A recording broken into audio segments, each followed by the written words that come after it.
untuk memahami apa yang kita pelajari hari ini gitu ya. Iya, Bu. Tujuan pelaksanaan kesehatan reproduksi meningkatkan akses kualitas pelayanan kesehatan reproduksi dan seksual bagi calon pengantin.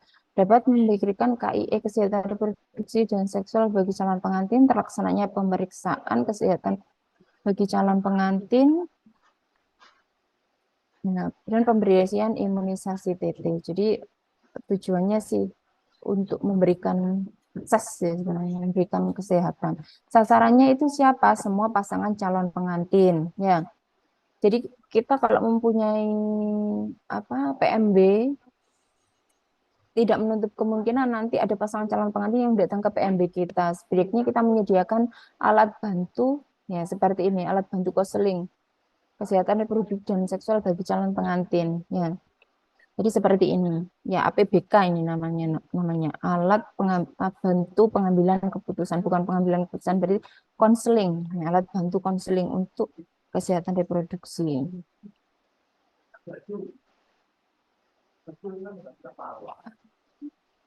Seperti itu. Informasi kesehatan reproduksi yang diberikan dalam lembar balik itu apa saja? Ada persiapan pranikah, ya, kesetaraan gender dalam pernikahan, ya, ada keluarga berencana, kehamilan, pencegahan komplikasi persalin pasca salin, infeksi saluran reproduksi, infeksi menular seksual, ya, informasi tentang deteksi dini kanker leher rahim, gangguan dalam kehidupan seksual suami istri, ya. Ini adalah informasi yang ada lengkap di dalam lembar balik ini. Ya, jadi eh, hal yang perlu kita sampaikan kalau misalnya dia untuk persiapan pranikah, ya cukup kita sampaikan terkait dengan persiapan pranikah, kesetaraan gender. Ya, kalau misalnya dia belum hamil, sampaikan terkait dengan keluarga berencananya, bagaimana infeksi menular seksual, ya seperti itu.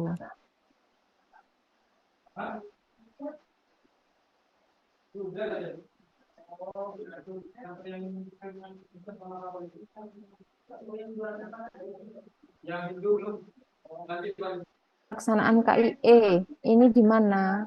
Ini berupa bisa menjadi penyuluhan, konseling. Kalau penyuluhan kita biasanya datang ke KUA. Ya, ini ada yang non Muslim kah di sini? Semuanya Muslim ya? Ya, Ibu Muslim. Muslim. Berarti nanti kalau kalian mendapatkan penyuluhan itu biasanya kan di KUA semua. KUA biasanya itu setiap bulan itu selalu ada penyuluhan kesehatan. Ya, jadi ada konseling di situ terkait dengan persiapan pernikahan. Ya, dikumpulkan. Jadi sebelum apa mendapatkan pencatatan pernikahan biasanya dikumpulkan dulu untuk didapatkan penyuluhan. Penyuluhan itu kita sampaikan ke orang banyak. Nah, kalau konseling kita biasanya ke seperti PMB langsung ke klien face to face itu dinamakan konseling, lebih ke personalnya ya. Kemudian pemeriksaan kesehatan ada pemeriksaan fisik dan penunjang seperti yang di PPT sebelumnya ya. Ada imunisasi tetanus toksoid sesuai dengan screening status TT-nya.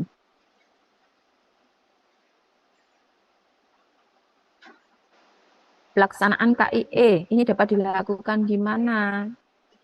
Ya, melakukan kunjungan imunisasi TT. Ya, misalnya imunisasi TT-nya di PMB ya itu kita lakukan konselingnya di situ gitu ya. Kalau misalnya di apa bisa di puskesmas ya atau di KUA itu bisa. Bisa di tempat dan praktek mandiri di KUA atau di gereja atau sesuai dengan masing-masing agama dan kepercayaannya ya. Fasilitator siapa saja yang menjadi fasilitator atau narasumber ya itu adalah tenaga kesehatan yang memiliki pengetahuan yang tentang kesehatan reproduksi ya jadi semua tenaga kesehatan baik itu dokter ya perawat ya bidan dokter gigi sarjana kesehatan masyarakat penyuluh kesehatan semua yang memiliki basic kesehatan tentang pelayanan kesehatan reproduksi dan seksual bagi calon pengantin, khususnya mereka yang sudah mendapatkan pelatihan ya jelasnya ya. Sarana dan prasarannya bisa ruang apa bisa di ruangan atau aula ya, lembar balik ya, buku saku pengantin, ada buku saku pengantin, ada buku saku eh, itu biasanya kita berikan ke calon pasangan pengantin ya. Buku kesehatan ibu dan anak. Tahap pelaksanaannya, pembentukan fasilitator. Ya, jadi tujuan pembentukan fasilitator ini untuk menyiapkan tugas kesehatan, memberi pelayanan kesehatan reproduksi dan seksual bagi calon pengantin. Jadi diadakan pelatihan dulu, gitu ya, pada fasilitatornya. Siapa fasilitatornya? Itu ada bidan, dokter, perawatnya, SKM atau petugas kesehatan aja yang diberikan orientasi tentang kesehatan reproduksi dan seksual. Hmm. Sosialisasi pelayanan kesehatan reproduksi dan seksual bagi calon pengantin kepada tokoh agama, tokoh masyarakat, dan stakeholder. Ya, ini tujuannya untuk apa? Jadi kita tidak bisa merayuk, apa tidak menggayuh seluruh pasangan calon pengantin, khususnya di Kabupaten Jember. Jadi kita berkoordinasi dulu dengan petugas kesehatan. Oh ya, saya informasikan dulu ya, perlu saya informasikan. Jadi sekarang saat ini ya, eh, pemerintah kabupaten itu sudah punya aplikasi yang dinamakan dengan LC-Mil. Ya, coba kalian buka di Play Store LC-Mil gitu ya. LC-Mil. Kemudian ada juga aplikasi tentang kesehatan calon pengantin. Ya, jadi dua aplikasi itu yang digunakan untuk screening. Ya, saat ini setiap desa, setiap wilayah itu sudah memiliki penyuluh. Ya, penyuluh itu siapa? Kader. Ya, kader itu siapa? Ya, kader-kader posyandu itu bukan tenaga kesehatan. Jadi kader-kader yang ada di wilayah itu tugasnya itu untuk mendampingi pasangan calon pengantin. Jadi eh, misalnya kalian nanti mau daftar daftar jadi calon pengantin itu kan ke KUA gitu. Oh, belum belum ke KUA itu biasanya ada surat pengantar dari Pak Mudin apa ya? Apa Pak Mudin tadi? Gitu itu yang di desa itu loh. Pokoknya gitu itu kan. Nah, dari pengantar itu biasanya nanti didampingi oleh kader wilayah. Kader wilayah itu tugasnya apa? Menjelaskan ke pasangan calon pengantin ini supaya untuk download yang dinamakan aplikasi LCMIL sama Kescatin. Kalian kalau mau lihat aplikasinya, dilihat aja, jangan daftar sampai buka. Nanti kalian didatangi oleh penyuluh loh, ya. Didatangi oleh penyuluh, dikira kalian mau daftar jadi calon pengantin. Ya, jangan ya. Cukup dilihat aja aplikasinya. Oh, aplikasinya itu seperti ini. Ada Kescatin sama LCMIL. Ya, jadi nanti kalau mau daftar itu didampingi oleh kader ya, suruh download aplikasi LCMIL sama Kescatin. Ya, di situ ada prasyarat untuk tes kesehatan terlebih dahulu. Jadi nanti pasangan calon pengantin ini datang ke puskesmas untuk mendapatkan pelayanan kesehatan, konseling terkait dengan pernikah dan kesehatan pernikahannya. Ya, kemudian hasil hasil dari pemeriksaan di puskesmas itu tadi kemudian dimasukkan ke dalam aplikasi. Ya, hasil pemeriksaan fisiknya, ya, HB-nya berapa, status gizinya, ya. Nah, kemudian hasil itu dimasukkan. Berarti kalau di situ sudah terscreening, ya sudah diketahui apakah dia nanti itu siap untuk hamil apa enggak. Ya, pokoknya di situ kan sudah diketahui terkait dengan status kesehatan si calon pengantin ini. Ya, barulah dia akan didatangi oleh penyuluh kesehatan, bukan penyuluh kesehatan ya, petugas dari KUA dan didata baru dia boleh daftar ke KUA gitu. Prosesnya sekarang seperti itu. Itu memudahkan atau itu eh, dari DP3 AKB apa DP3 AKB itu apa ya? Pokoknya DP3 AKB itu apa sih singkatannya saya tak bilang aku lali. DP3.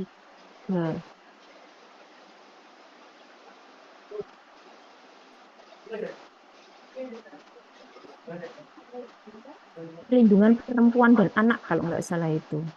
Posek singkatannya itu kalau yang di Jember itu yang itu loh di pojokan Bangka, di pojokan. Nah, Dinas Pemberdayaan Perempuan dan Perlindungan Anak dan Keluarga Berencana. Ya, jadi ini kerjasama dari KUA, kemudian ada DP3 apa P3H Dinas Pemberdayaan Perempuan Perlindungan Anak dan Keluarga Berencana itu DP3 AKB. Nah, itu nanti itu apa itu namanya sudah terdata, kemudian akan didatangi oleh petugas kesehatan dan petugas itu KUA, jadi dia baru didaftarkan ya. Kemudian nanti ketika itu masuk ke kategori risiko tinggi atau masuk kategori CAC atau masuk kategori apa, itu akan diberikan edukasi terlebih dahulu seperti yang kita sampaikan ini ya. Tujuannya ini untuk apa?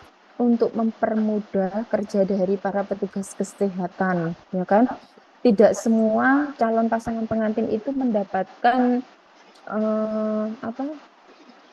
Mendapatkan konseling, ya, tidak mendapatkan konseling. Kadang mereka kalau yang saya ketahui dulunya sih ya sudah berarti daftar ke desa, habis itu dapat surat pengantar ke KUA, habis itu akad nikah. Mungkin kalau ke bidan aja suntik TT aja cukup ya, habis suntik TT ya udah menikah gitu aja, mungkin seperti itu ya kalau yang pernah saya ketahui gitu kan.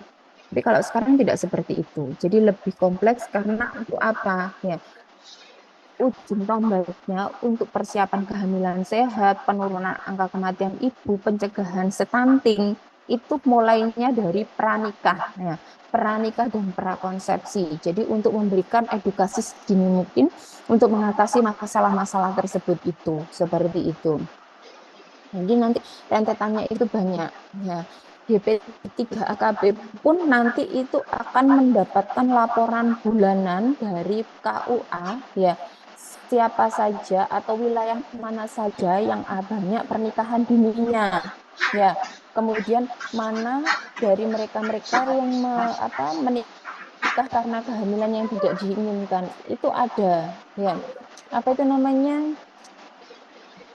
Kalau pernikahan dini itu kalau nggak salah itu ada pendewasaan usia perkawinan atau apa sih kalau nggak salah itu pokoknya itu ada. Jadi nanti itu dilakukan penyuluhan dulu seperti itu, diedukasi dan lain sebagainya sehingga harapannya itu eh, kesehatan keluarga terpenuhi ya. Kesehatan reproduksi itu juga terjaga ya. Kemudian keluarga sehat juga terjaga. Harapannya tidak ada angka stunting ya, tidak ada angka kematian ibu. Ya, proses kehamilan dan persalinannya pun juga sehat.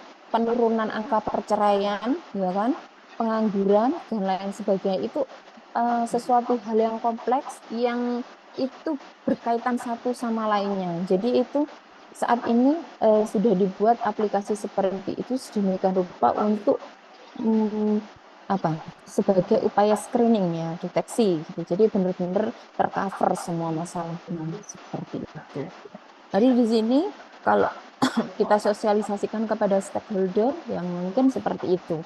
Jadi untuk kerjasama, ya. Jadi kita sebagai tenaga kesehatan kalau ingin mengentaskan stunting tidak hanya dengan pemberian PMT, ya kan? Kita melakukan screening itu mulai dari awal, dari prakonsepsinya, ya. Jadi kita bekerja sama dari berbagai pihak. Sebenarnya tidak hanya dengan petugas KUA, ya. Dinas Pertanian pun juga harusnya bisa terkait dengan apa status ekonomi ya pertaniannya bagaimana. Kalau pertaniannya bagus, ekonomi masyarakat bagus, angka stunting kemungkinan apa nggak ada, kecuali angka stuntingnya itu memang karena ibunya glamor, ibunya mikir hidupnya sendiri, ibunya mikir gaya hidupnya sendiri. Ya itu beda lagi kalau seperti itu. Itu yang perlu dibina adalah ibunya, bukan proses kehamilannya atau anaknya, bukan dari ekonominya gitu ya yang saya sampaikan tadi. Ya, persiapan pelaksanaan apa saja yang perlu disiapkan, koordinasi dengan KUA ya. persiapkan tempat dan sarana pelaksanaan, ya, persiapkan materi, dan sebagainya. Pelaksanaan kegiatan, penyuluhan, ya. Nah, ini calon pasangan pengantin ke kantor KUA, ya. Kemudian mendapatkan apa ini tadi? Surat keterangan sehat, ya. Jadi ketika sudah mendapatkan keterangan sehat, sudah didatangi oleh penyuluh kader, baru dilakukan akad nikah seperti itu. Monitoring dan evaluasi ini tetap dilakukan oleh bidangnya, ya toh, ya tetap dilakukan pada saat apa? Pada saat masa konsepsinya, gitu. Isi laporannya, mungkin ada waktu pelaksanaannya, jumlah peserta, fasilitator, narasumber, proses pertemuan, masalah dan hasil capaian pelaksanaan, hasil evaluasinya bagaimana. Ya, ini lembar balik pranikah.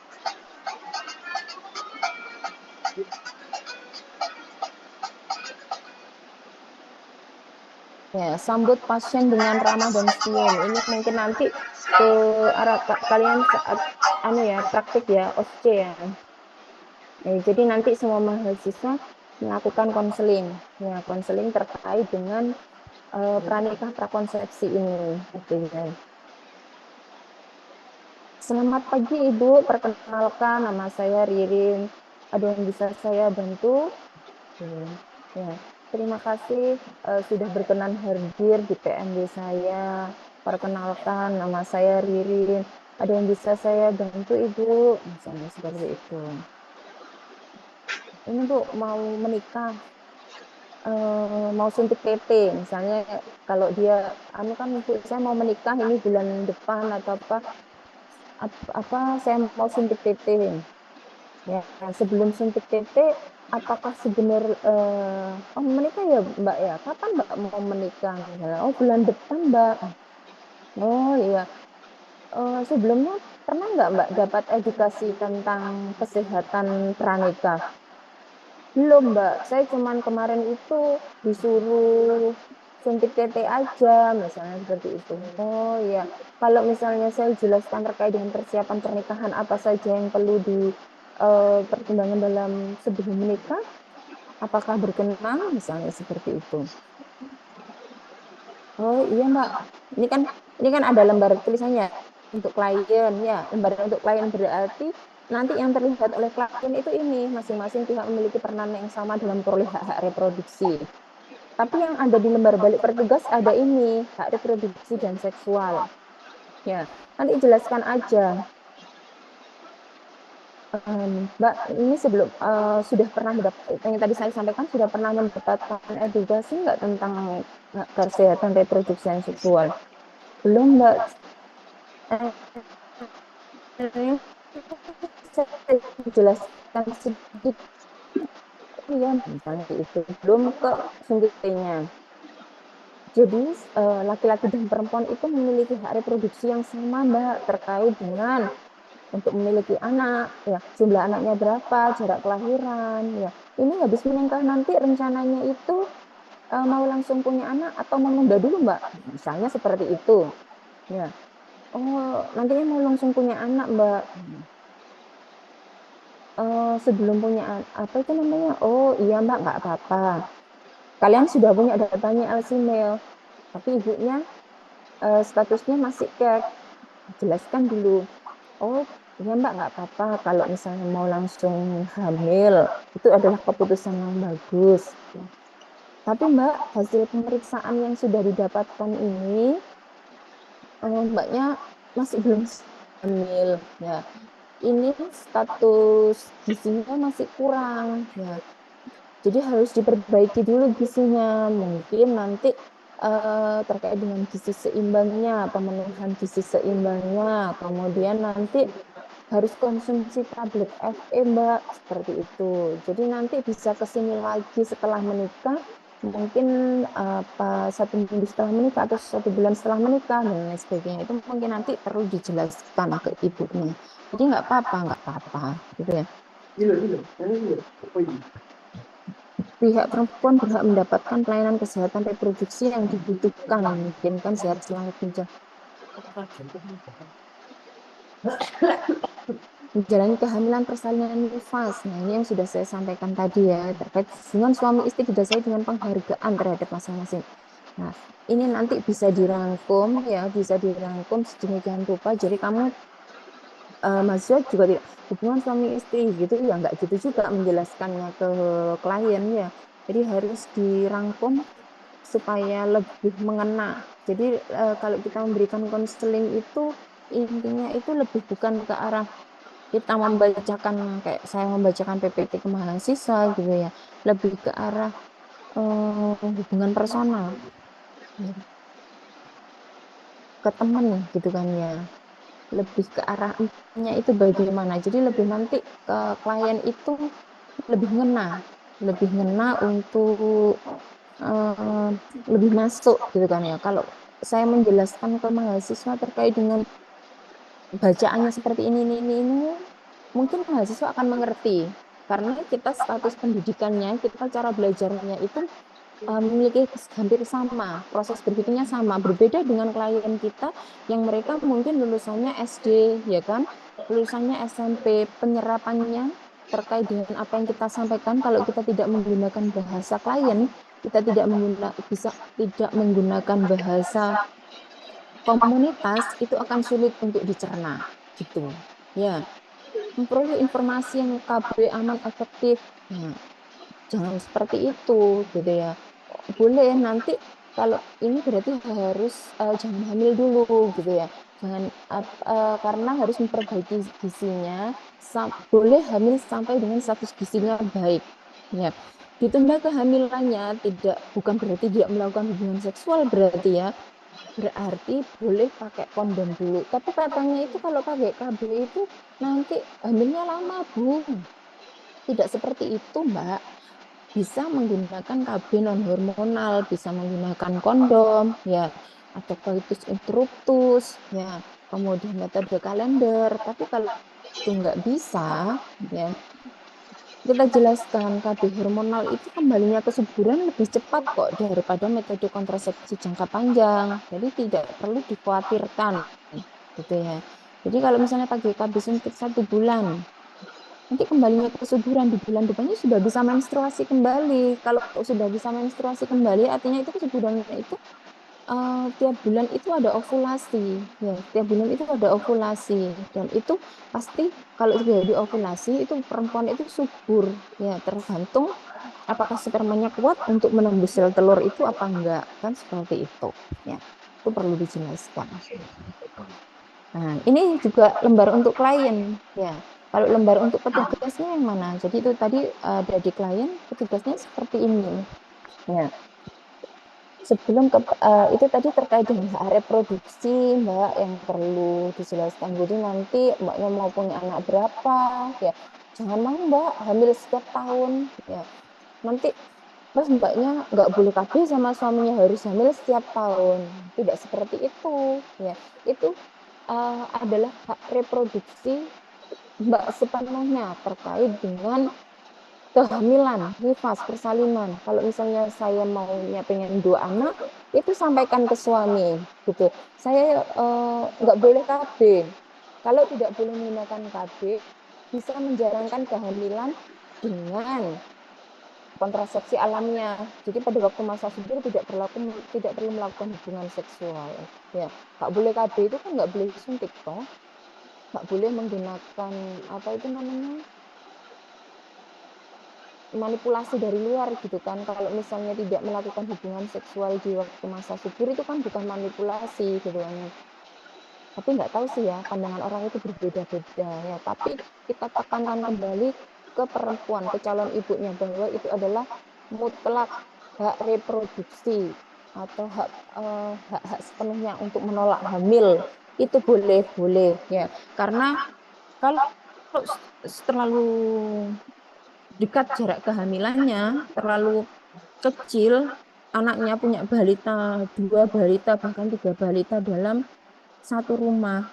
gimana, psikologis ibunya gimana, nggak stres gimana ibunya, ya kesiapan fisiknya, kesiapan mentalnya, ngurus anak, ngurus satu balita aja mungkin kerepotan, apalagi tiga balita, ya kan? Apakah mampu memenuhi kecukupan gizinya, ya kan? Nanti nggak cukup gizinya, anaknya malah stunting dan lain sebagainya. Mungkin mampu nggak kalau misalnya dia memenuhi semuanya itu dalam waktu bersamaan seperti itu, gitu ya. Terkait dengan persiapan fisik tadi yang sudah kita bahas, ini ada persiapan pemeriksaan status kesehatan, ada tanda vital, pemeriksaan darah rutin, adalah yang dianjurkan, ada pemeriksaan persiapan gizi, imunisasi, kesehatan reproduksi. Nah, ini yang perlu dijelaskan ke ibunya. Jadi, mbaknya tadi kan mau ke sini mau suntik TT. Sebelum suntik TT, itu mbaknya harus, nah, habis ini saya periksa dulu, ya kan? Terkait dengan persiapan fisiknya. Jadi sebelum menikah itu ada beberapa yang harus disiapkan. Siapkan fisiknya, Mbak. Siapkan mentalnya, Mbak. Psikologisnya.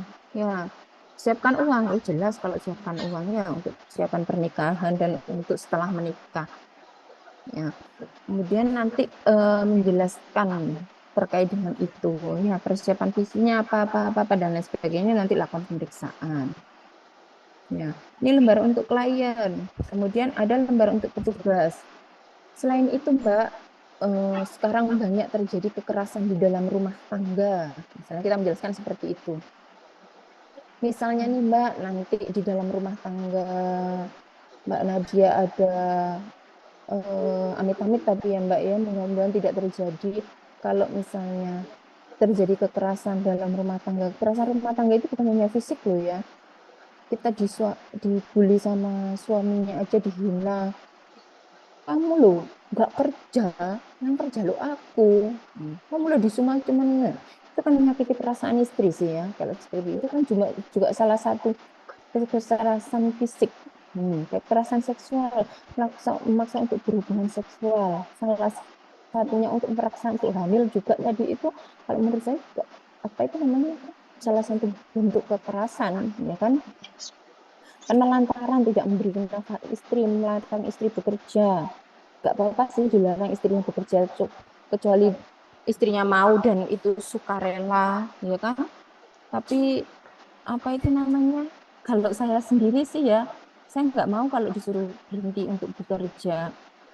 Kalau saya sendiri berprinsip, saya bekerja, tapi tugas dan tanggung jawab saya sebagai istri dan seorang ibu itu beres, aman, gitu ya.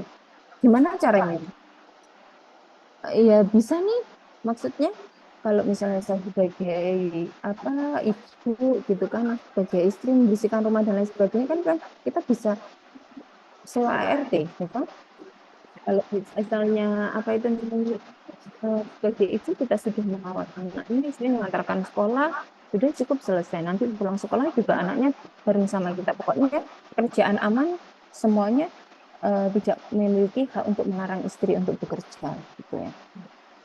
Eksploitasi, memanfaatkan, perdagangkan, dan membudakkan.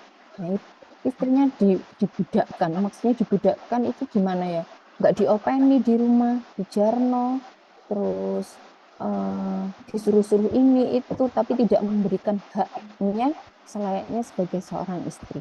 Gitu. Itu yang dinamakan dengan kekerasan di dalam rumah tangga. Jadi bukan hanya kekerasan fisik aja, ya kan? Kalau apa itu namanya, yang lainnya itu bagaimana? Ini tetap itu dianggap kekerasan fisik. Nah, kalau misalnya terjadi hal-hal yang seperti ini, apa yang perlu dilakukan, gitu kan ya? Jika itu memang bisa dikomunikasikan, terkait tadi itu, untuk membangun sebuah keluarga yang sehat, ya, untuk membangun sebuah keharmonisan keluarga itu bisa dibicarakan, gitu. Tapi kalau misalnya itu tidak bisa dibicarakan, atau misalnya apa itu namanya, psikopat, ya memang suaminya itu apa, benar-benar susah diatur, gitu kan ya, memiliki hal-hal seperti mungkin apa ya, bertahan pun susah, tapi kalau tidak bertahan kan juga kasihan anak-anaknya, ya mungkin butuh bantuan kalau seperti ini, ya. butuh bantuan kita komunikasi dengan psikolog atau kita komunikasi dengan orang-orang yang netral tentunya, tidak menghasut satu sama lain. Ya, orang ketiga yang nantinya akan apa itu namanya, memberikan pandangan buruk terhadap permasalahan kita itu akan malah nggak bagus gitu kan ya. Jadi harus dikonsultasikan ke ahlinya yang memang benar-benar dia, kita punya tadi itu yang saya sampaikan di P3AKB ya. Kita bisa menyampaikan hal-hal seperti itu yang mungkin bisa membantu untuk memediasi gitu. Nah, ini konsultasi ke psikolog ya, cerita dengan teman. Tapi boleh nih cerita dengan teman, tapi pastikan yang positif ya. Ada juga teman yang memang tidak menyukai eh, apa menyukai kita gitu kan, yang malah syukur gitu ya, mensyukurkan. Itu kan ya nggak enak juga gitu ya. Ke dokter untuk mendapatkan pengobatan atau bahkan melapor ke polisi jika memang itu adalah sesuatu kondisi yang benar-benar kriminal. Ya. Nah, salah satu yang perlu kita sampaikan lagi, nah, ketidaksetaraan gender dalam rumah tangga gitu ya. Tadi sudah saya jelaskan terkait dengan kehamilan, persiapan pranikah itu kan nanti kita perlu menjelaskan ke pasangan suami istri bahwa nanti itu setelah menikah, setelah istrinya hamil, banyak hal perubahan fisik maupun psikologis dari istri yang harusnya di apa itu namanya, diterima oleh suami, dan itu mampu ditoleransi ya, harusnya itu ditoleransi oleh suami karena memang istrinya ya lagi hamil, terjadi perubahan psikologisnya di situ, mudah marah, mudah cemburu, terus dia emosional ya, kadang kan ya dia malas atau dan lain sebagainya, itu adalah sesuatu hal yang perlu ditoleransi gitu kan ya.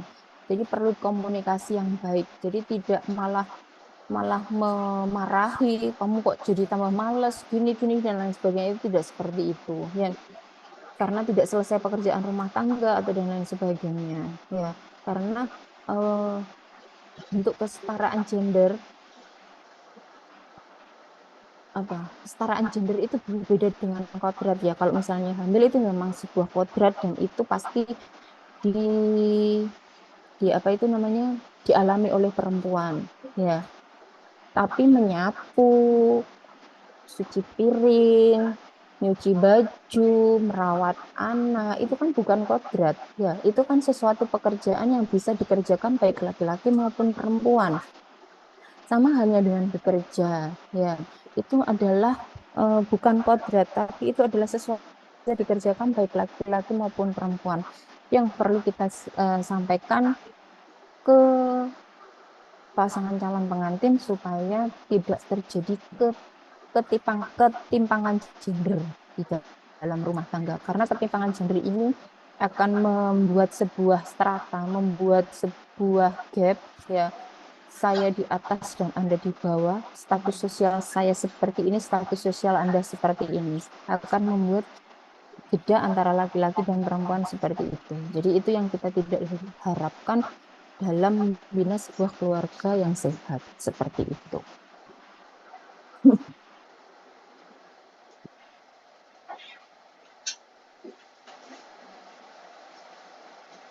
Ini tadi untuk lembar untuk klien ya, untuk apa, petugas ya.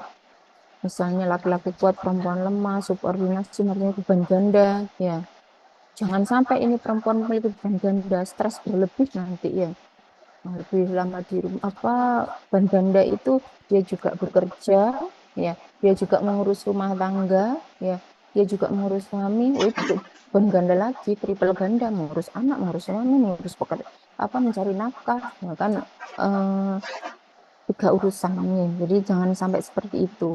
Kalau pekerjaan yang bisa dikerjakan antara laki-laki dan perempuan sebaiknya dibicarakan sejak awal. Nah, bicarakan sejak awal itu kalau misalnya sebelum menikah itu dibicarakan, itu akan juga lebih baik gitu kan ya. Jadi nanti eh, apa, di pranikah ini benar-benar dijelaskan. Nanti kalau untuk pekerjaan rumah tangga sebaiknya dibantu seperti ini gitu kan ya. masak pun dibantu seperti ini. Kalau nggak bisa bantu, sebaiknya ditemani duduk, gitu aja, wes. Tidak usah mencaci. Apalagi nanti makanan yang belum selesai marah-marah. Oh, dimarahi balik aja ya. Organ reproduksi perempuan. Nah, terkait dengan organ reproduksi mungkin perlu nanti dijelaskan ya. Mungkin mereka taunya kan daerah genitalia eksternal ini ya, tapi genitalia internalnya ini kan belum tahu. Genitalia internal ini ada apa saja ini kan mereka belum tahu dan fungsinya apa saja ini belum tahu. Cara memelihara kesehatan genitalia internal dan eksternal ini bagaimana mereka juga mungkin belum paham gitu kan ya. Nah, bagaimana cara memeliharanya dengan ganti pembalut sesering mungkin ya kan, kemudian memelihara kelembapan atau kebersihannya, ganti celana dalam pagi dan sore ya, kemudian membersihkan, tidak perlu menggunakan apa itu namanya, cairan pencuci sabun, cairan pencuci sabun ya apa sih, cairan pembersih vagina ya, terlalu sering berlebihan ya, apalagi hanya untuk memuaskan nafsu pasangan kita ya. Oh jangan, tidak perlu seperti itu ya, perlu dikomunikasikan kalau hal yang seperti itu ya. Organ reproduksi laki-laki, nah itu juga perlu dijelaskan gitu. Dan kehamilan ideal, kehamilan tidak diinginkan. Ya, ini lembaran untuk klien. Kalau kehamilan ideal itu bagaimana ya, yang harus dipersiapkan sebelum 6 bulan sebelum menikah itu harusnya sudah konsumsi tablet FE, sudah konsumsi asam folat. Ya, terus kalau kehamilan tidak diinginkan berarti mungkin karena kegagalan KB, ya, akibat hubungan seks pranikah, ya. Dia tidak menggunakan alat kontrasepsi tapi dia tidak ingin hamil, itu yang dinamakan kehamilan tidak diinginkan. Halah wong ono bojone lape kok wedi hamil gitu kan misalnya.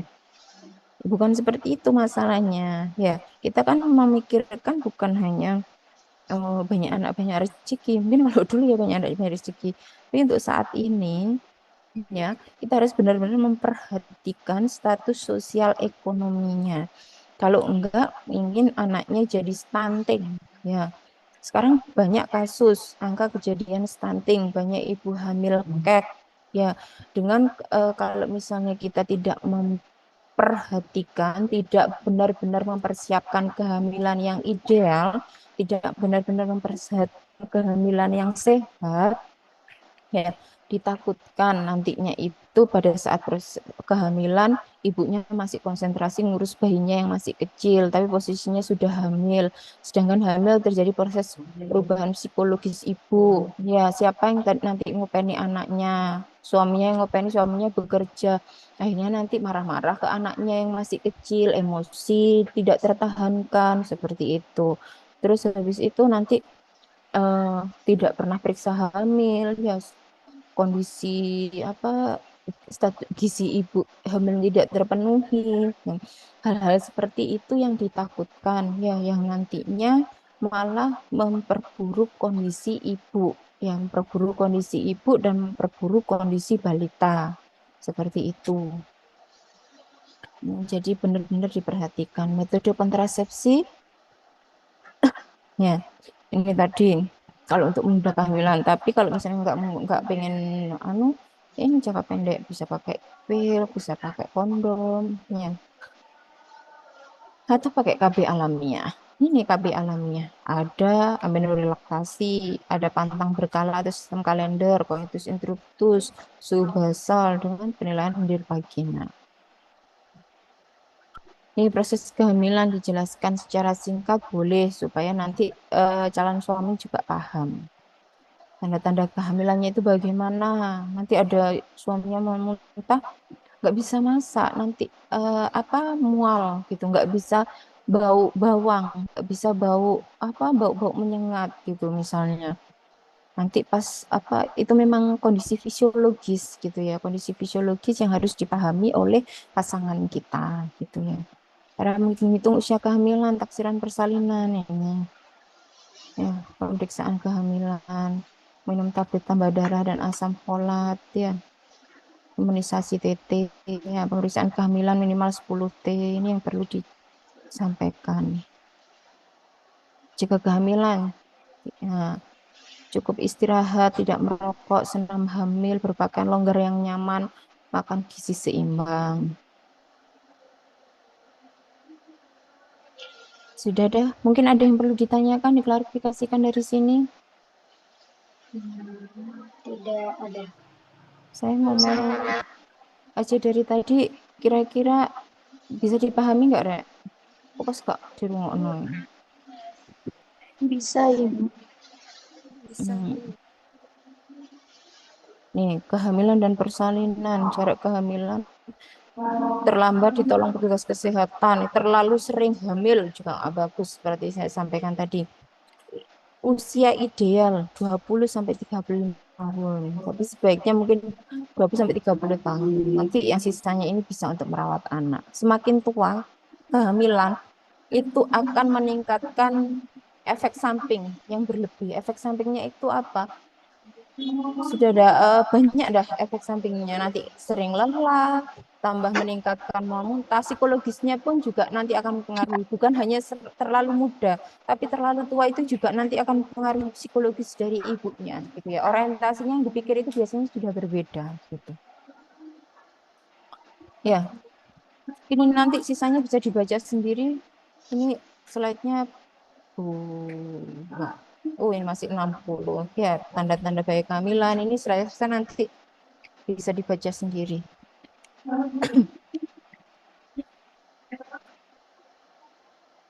Ya, ini tadi sudah ya yang terkait dengan infeksi menular seksual ini. Sudah dah kalau misalnya nggak